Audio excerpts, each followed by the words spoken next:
1000 estate అని మీరు చూస్తుంది హాల్ చూడండి, ఎల్ షేప్లో ఉన్నటువంటి హాల్ అనేది. ఇది వచ్చేసి మనది వచ్చేసి ఇది వాష్ ఏరియా, ఇది బాత్రూమ్.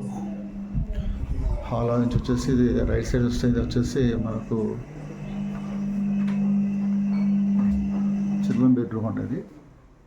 చిల్డ్రన్ బెడ్రూమ్ నుంచి అటాచ్ బాత్రూమ్ కూడా ఉన్నది ఇక్కడ. ప్లస్ ఇక్కడ వచ్చేసి మనకు ఇక్కడ బాల్కనీ లెక్క బయటకు వస్తుందండి. ఇక ఈ విధంగా వస్తుంది, ఇదంతా బాల్కనీ. ఆ పక్క కూడా రోడ్ ఉందండి, అది 50 ఫీట్ రోడ్డు. అంటే మనకు మంచిగా వెంటిలేషన్ కూడా వస్తుంది. ఇక్కడ నుంచి ఈ బెడ్రూమ్ నుంచి మళ్ళీ బాల్కనీ నుంచి మళ్ళీ మాస్టర్ బెడ్రూమ్ కూడా వెళ్ళొచ్చు అన్నమాట. ఇట్లా ఇది ఫుల్ వచ్చేసి మనకు ఫర్నిష్డ్ అన్నమాట. అంటే కబోర్డ్స్ కూడా అయిపోయింది. ఇది మాస్టర్ బెడ్రూమ్. ఇది కిచెన్ అండి. ఇది కిచెన్ కూడా మనకు అన్ని సెల్ఫ్లు ఉన్నాయి. ప్లస్ మనకు వచ్చేసి ఇది బాల్కనీ ఉంది. కిచెన్ నుంచి బాల్కనీ.